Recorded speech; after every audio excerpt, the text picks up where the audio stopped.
ये सारी images AI यानी आर्टिफिशियल इंटेलिजेंस ने खुद बनाई हैं और बहुत से डिजाइनर्स का कहना है कि ऐसी इमेजेस 99% डिजाइनर्स भी नहीं बना सकते और बहुत से जो लो स्किल लेवल डिजाइनर्स हैं उनकी जॉब एआई की वजह से चली जाएगी। क्या आपको पता है कि जब एआई से बोला गया कि लास्ट ह्यूमन की सेल्फी लेते हुए इमेजेस ड्रॉ करो तो उसने कौन सी इमेजेस ड्रॉ करी? डोंट वरी, इस वीडियो में हम वो इमेजेस भी देखेंगे और आर्टिफिशियल इंटेलिजेंस से बात भी करेंगे। लेकिन पहले हम ये देखते हैं कि ऐसी कौन सी 3 चीजें हैं जिसमें एआई ऑलरेडी इंसानों से बहुत आगे निकल चुका है। तो आइए स्टार्ट करते हैं। सबसे पहली चीज आती है इन बायोलॉजी। जस्ट इमेजिन कि आपको यूरिन इन्फेक्शन हुआ है जिसके लिए आप एक टेस्ट करवाते हैं यूरिन कल्चर। 2 दिन बाद रिपोर्ट आती है और पता चलता है कि यूरिन कल्चर में एक बैक्टीरिया निकला है ई कोलाई, जो कि माइक्रोस्कोप के अंदर कुछ ऐसा दिखता है। आपको लगता है कि हाँ कोई बड़ी बात नहीं है, एक एंटीबायोटिक मेडिसिन खाऊंगा और ये एंटीबायोटिक इस बैक्टीरिया को मार देगी। आपको पता है कि रिपोर्ट के नीचे एंटीबायोटिक की लिस्ट दी होती है। जिस एंटीबायोटिक के आगे सेंसिटिव लिखा है इसका मतलब है कि वो एंटीबायोटिक आपके यूरिन में जो बैक्टीरिया है उसे मार देगी। जिस एंटीबायोटिक के आगे रेजिस्टेंट लिखा है यानी वो एंटीबायोटिक आपके यूरिन के बैक्टीरिया को नहीं मार सकती। नॉर्मली रिपोर्ट ऐसी दिखती है, कई एंटीबायोटिक्स के आगे सेंसिटिव होता है और कई रेजिस्टेंट, लेकिन आपके केस में हर एंटीबायोटिक के आगे रेजिस्टेंट लिखा आ जाता है, यानी दुनिया की कोई भी एंटीबायोटिक आपके यूरिन के इन्फेक्शन को खत्म नहीं कर सकती। अब ये छोटा सा इन्फेक्शन आपके लिए इतना छोटा भी नहीं रहा, अब आपको टेंशन होने लगती है। अब आप सोच रहे होंगे कि ये रिसर्चर्स कुछ करते क्यों नहीं आपको बचाने के लिए, लेकिन ये बेचारे कर रहे हैं। इनके पास 2 ऑप्शंस हैं। ऑप्शन 1, या तो वो एक नई एंटीबायोटिक निकालें और आपको दें जिससे आपका इन्फेक्शन खत्म हो जाए। ऑप्शन 2, किसी तरीके से इस बैक्टीरिया के बाहर जो मेम्ब्रेन है उसका प्रोटीन स्ट्रक्चर पता चल जाए तो भी इसका सोल्यूशन निकल सकता है। लेकिन क्या आपको पता है कि एक प्रोटीन के स्ट्रक्चर को निकालने के लिए कई बार 5 साल लग जाते हैं। Exactly, you heard it right. अगर कोई स्टूडेंट पीएचडी कर रहा है तो उसकी 5 साल की पीएचडी में वो बस एक प्रोटीन का स्ट्रक्चर ही पता कर सकता है। लेकिन अब सवाल आता है कि आपको बचाया कैसे जाए। एक तरीका है, अगर कोई एआई आपकी मदद कर दे तो हम किसको बोलें? ओके, तो हम गूगल के एआई कंपनी डीप माइंड को बोलते हैं आपको बचाने के लिए, क्योंकि उन्होंने एक एआई बनाया था जिसका नाम था अल्फाफोल्ड, जो प्रोटीन का स्ट्रक्चर बता सकता है। ओके, तो आपके लिए मैं इसे बोल देता हूँ, डीप माइंड एआई, क्या तुम मेरे गीगलर के लिए प्रोटीन स्ट्रक्चर बना सकते हो? एआई, डोंट वरी सर, ये तो बहुत इजी है। मैंने यूनिवर्स में जितने भी 200 मिलियन प्लस प्रोटीन स्ट्रक्चर थे सबके 3D स्ट्रक्चर निकाल दिए हैं। अब आप इसे गूगल की तरह सर्च कर सकते हैं और जिस प्रोटीन का स्ट्रक्चर चाहिए वो पता कर सकते हैं। ये लो, यहाँ पर कोई भी प्रोटीन स्ट्रक्चर फाइंड कर लो। ओके, तो रिसर्चर यहाँ पर जाते हैं और ई कोलाई टाइप करते हैं जो आपके यूरिन में बैक्टीरिया आया था, जिसे रिसर्चर जूम करके देखते हैं और फाइनली आपके इन्फेक्शन के लिए सोल्यूशन निकाल लेते हैं और आप ठीक हो जाते हैं। अब इस स्टोरी से थोड़ा बाहर आते हैं। ये स्टोरी ऑब्वियसली थोड़ी एग्जैजरेटेड है, लेकिन ये प्रॉब्लम रियल है। और हाँ, डीप माइंड की एआई ने 200 मिलियन से भी ज्यादा प्रोटीन स्ट्रक्चर फ्री में सारी दुनिया को दे दिए हैं, जिन स्ट्रक्चर्स के लिए रिसर्चर्स 10-10 साल से तड़प रहे थे। और बहुत ही जल्द इन प्रोटीन स्ट्रक्चर्स की वजह से आप बहुत सी डिस्कवरी सुनने वाले हो। डीप माइंड का कहना है कि शुरू में हम अपने मॉडल्स गेम में टेस्ट कर रहे थे और हम सब में बहुत अच्छे भी हुए, लेकिन इस प्रोटीन स्ट्रक्चर के ब्रेक थ्रू के बाद हमारा ज्यादा फोकस बायोलॉजी की साइड ही रहेगा। हम बहुत से डिजीजेस के क्योर निकालना चाहते हैं और ये पहली चीज है जिस चीज में ह्यूमंस एआई की बराबरी नहीं कर सकता। वैसे जो मेडिकल स्टूडेंट्स हैं वो जानते हैं कि इसके लिए डीप माइंड की एआई के लिए हमें उनको कितना ज्यादा थैंक्स बोलना चाहिए। मतलब क्या ही बोलूं आपको, 30-40 सालों से हमसे प्रोटीन स्ट्रक्चर बन ही नहीं रहे थे और इन्होंने क्रिसमस के एक दिन में ह्यूमन बॉडी के 20,000 प्रोटीन स्ट्रक्चर्स निकाल दिए और उसके बाद यूनिवर्स में 200 मिलियन से भी ज्यादा प्रोटीन स्ट्रक्चर फ्री में दे दिए। दोस्तों, इससे पहले कि हम आगे बढ़े, अगर आप साइंस से रिलेटेड और अमेजिंग बुक्स पढ़ना चाहते हैं जैसे कि गॉड डिल्यूजन या फिर ब्रीफ हिस्ट्री ऑफ टाइम, तो आप गूगल एप्लीकेशन डाउनलोड कर सकते हैं, जहां पर हिंदी में फ्री में 180 से ज्यादा बुक समरीज अवेलेबल हैं जिन्हें आप पढ़ भी सकते हैं और सुन भी सकते हैं। तो अगर आप चाहते हैं कि आपका ब्रेन किसी इंपॉर्टेंट इन्फॉर्मेशन को मिस ना करें तो आप ये एप्लीकेशन डाउनलोड कर सकते हैं। इस ऐप का लिंक मैं डिस्क्रिप्शन और फर्स्ट कमेंट में दे दूंगा। नेक्स्ट चीज जहां पर एआई ने फतेह हासिल की है वो है आर्ट। बहुत से टेक्स्ट टू इमेज एआई बन रहे हैं जिसमें आपको एक छोटा सा टेक्स्ट लिखना होता है और वो ऐसी इमेज आपको बना के देता है जो एक डिजाइनर भी नहीं दे सकता, जैसे कि गूगल का एआई इमेजिन या फिर इलॉन मस्क की इन्वेस्टेड कंपनी ओपन एआई का डॉली।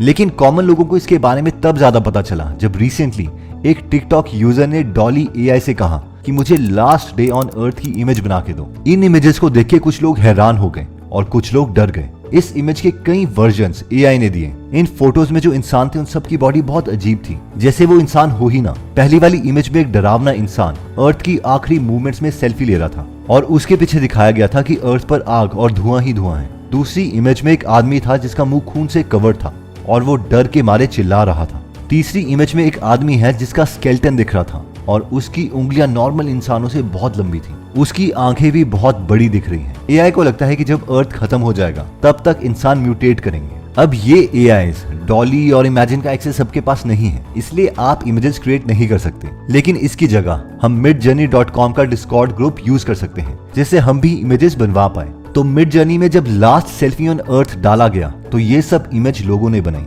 midjourney.com की अगर कम्युनिटी पोस्ट देखोगे तो आपको ये सारी इमेजेस दिखाई देंगी। हर एक इमेज में आप देख सकते हो कि वो कितनी डिटेल है। और अगर आप डिजाइनर हो तो आप खुद से पूछो कि इन इमेजेस को बनाने के लिए आपको कितना टाइम लगेगा। ऑब्वियसली काफी ज्यादा, लेकिन इस एआई को सेकंड्स भी नहीं लगे। अगर आप midjourney.com में जाते हो तो आप ज्वाइन द बीटा पर क्लिक कर सकते हो। इसके बाद आप अपना यूजर नेम एंटर कर सकते हो जो आप चाहते हो, जिस नाम से बाकी यूजर्स आपको देखें। ये नॉर्मल ह्यूमन रोबोट का टेस्ट क्लियर करके फाइनली अपनी डेट ऑफ बर्थ डाल सकते हैं। उसके बाद ईमेल एड्रेस और पासवर्ड, और फाइनली आप इस डिस्कॉर्ड ग्रुप में एंटर कर जाओगे। अब ऑब्वियसली इस डिस्कॉर्ड ग्रुप में पेड वर्जन भी है और फ्री वर्जन भी है, लेकिन हम पहले फ्री वर्जन में जाएंगे। फ्री वर्जन यूज करने के लिए हमें लेफ्ट साइड में न्यूबीज वाले सेक्शन में आना पड़ेगा। अब हमें कोई भी इमेज बनाने के लिए /imagine लिखना है और उसके बाद प्रॉम्प्ट लिखना है। प्रॉम्प्ट का मतलब है कि हम इमेज कैसी चाहते हैं। फॉर एग्जाम्पल, अगर आपको घर चाहिए और आप घर मुझे डिस्क्राइब कर रहे हो तो आप कह सकते हो कि मुझे ऐसा घर चाहिए जिसके अंदर व्हाइट पेंट हो, आसपास घास हो, मॉड्यूलर किचन हो, एक्सेट्रा। तो ये प्रॉम्प्ट है, इसलिए इसमें भी हम इसी टाइप की डिटेल लिखेंगे। फॉर एग्जाम्पल मैं लिख देता हूँ pink colour Taj Mahal, photo realistic, 4K octane rendered, highly detailed and enter का बटन प्रेस। अब ये एंटर करने के बाद हमें देखना पड़ेगा कि हमारा प्रॉम्प्ट कहाँ गया। अब क्योंकि ये फ्री वर्जन है तो बहुत से लोग इसे यूज कर रहे हैं, इसलिए हमें स्क्रॉल करके अपना खुद का प्रॉम्प्ट ढूंढना पड़ेगा। हम यहाँ देख सकते हैं कि यहाँ पर परसेंटेज इंक्रीज हो रही है, जिसका मतलब है कि ये एआई हमारी इमेजेस बना रहा है। ये टोटल हमें 4 वर्जन बना के देगा। फिर इन 4 वर्जन्स में से हमें जो भी ठीक लगता है हम U1, U2, U3 या U4 प्रेस करके उसकी डिटेल्ड इमेज निकलवा सकते हैं। फॉर एग्जाम्पल, ये पहली इमेज मुझे ठीक लग रही है तो मैं UI प्रेस कर सकता हूँ और अब ये इमेज को थोड़ा और क्लियर कर रहा है। और फाइनली ये रही हमारी इमेज। नॉट बैड, पर उतनी भी इंप्रेसिव नहीं है। हम औरों के प्रॉम्प्ट्स देख सकते हैं कि वो क्या लिख रहे हैं, ताकि हम अपनी इमेजेस को भी बेटर कर पाए। इसकी बहुत सी डॉक्यूमेंटेशन और ट्यूटोरियल्स ऑलरेडी अवेलेबल हैं। इसके बाद आता है लैंग्वेज मॉडल एआई। ये वो एआईज हैं जो हमसे बात कर सकते हैं और हमारी बातों को समझकर उससे कंक्लूजन निकाल सकते हैं।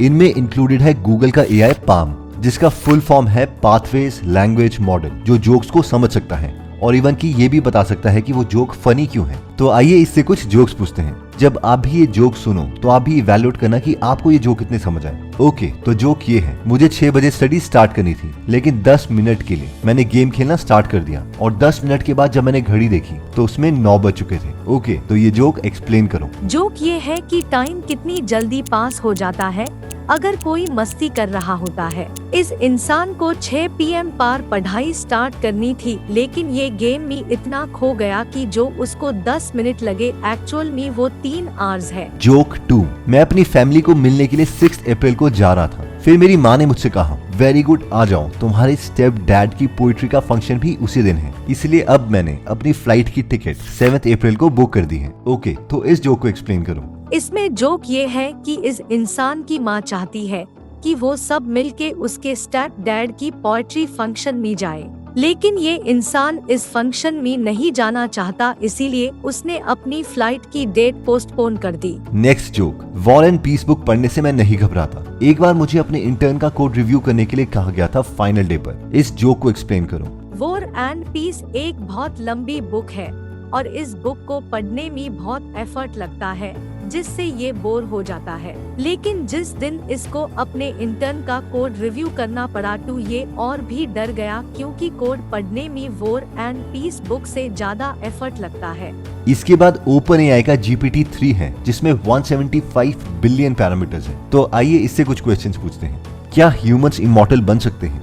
ह्यूमंस इमॉर्टल बन सकते हैं, लेकिन ये करना बहुत डिफिकल्ट होगा। क्या एआई इसमें हमारी मदद कर सकता है? हाँ, मुझे लगता है एआई इसमें ह्यूमंस की हेल्प कर सकता है, लेकिन ये एक लॉन्ग और डिफिकल्ट प्रोसेस रहेगा। क्या ह्यूमन स्पीशीज फाइनली खत्म हो सकती है? मुझे लगता है कि हाँ, ये पॉसिबल है कि ह्यूमन स्पीसीज एक्सटिंक्ट हो जाए, लेकिन ह्यूमंस इस सिचुएशन को कंट्रोल भी कर सकते हैं। जो डॉली 2 ने लास्ट इमेज ऑन अर्थ पर इमेज क्रिएट करी थी, क्या वो रियल इमेजेस हैं? ये असली इस सेंस में है कि ये असली इमेज डिस्क्रिप्शन से बनाई गई है, लेकिन इसको लिटरली नहीं ले सकते। दोस्तों अगर आप भी इंटरेस्टेड हैं एआई से बात करने के लिए तो आप OpenAI की वेबसाइट में जा सकते हैं और उससे चैट जरूर कर सकते हैं। बहुत से लोग GPT-3 को अपने घर में स्पीकर और इंटरनेट से कनेक्ट करके आयरन मैन की तरह जार्विस टाइप प्रोजेक्ट्स बना रहे हैं, जैसे कि डॉक्टर एलन थॉमसन इसे कनेक्ट करके नाइट स्टोरी सुन रहे हैं। आई होप दोस्तों इस वीडियो से आपको काफी वैल्यू मिली होगी। एनीवेज दोस्तों अगर आप ऐसे नॉलेजेबल वीडियोस मिस नहीं करना चाहते तो सब्सक्राइब करने के बाद बेल का बटन दबाना मत भूलिएगा। आप कमेंट करके ये भी बता सकते हैं कि आप नेक्स्ट वीडियो किस टॉपिक पर चाहते हैं। और हाँ, गीगल ऐप का लिंक हमने फर्स्ट कमेंट और डिस्क्रिप्शन में दे रखा है,